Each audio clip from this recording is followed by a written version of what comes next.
If you're not up to date with the show, stop watching now because this is a massive spoiler.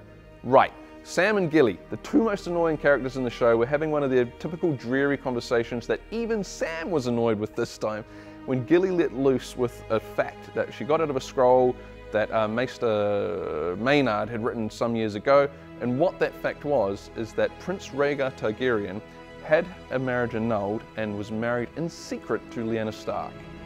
That changes everything. What that means is that Jon Snow is a legitimate, true-born Targaryen with a claim to the throne. He's King of the North now, but he also has a claim to the Iron Throne in King's Landing, of which his auntie, Daenerys Targaryen, also has. Whoa, I can't cope. It's crazy.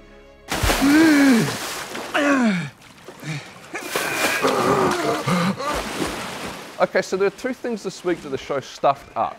I mean, I love this show. It does incredible things in every episode. It's amazing, best show on TV, but it does make mistakes, and this week there was a couple of doozies. The first, at the beginning of the episode, Bronn and Jaime came out of the water.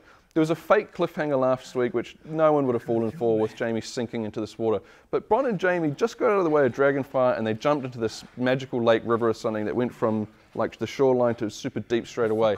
They'd just been in battle and sprinting, but they managed to hold their breath for maybe half an hour or so to swim miles away from the Dothraki horde and the dragon and then come out of the water. Doesn't explain these magical powers that they have. It's just bad TV, bad storytelling. How did they do that? We don't know. Second mistake, Tyrion Lannister goes back into King's Landing for the first time in several years. Last time I was here, I killed my father with a crossbow. He's a dwarf with a massive scar on his face, probably the most recognizable from a distance or up close character in the whole show. He managed to sneak through the whole city without being seen and then do his business and then sneak back out before he's finally discovered by a couple of bozos on the beach.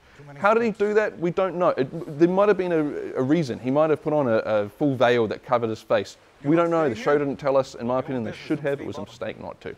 So those two things were quite annoying. They didn't kill the episode. They certainly didn't ruin this show or anything like that. But I want to pull up mistakes when I see them. Love the episode though. Can't wait till next week.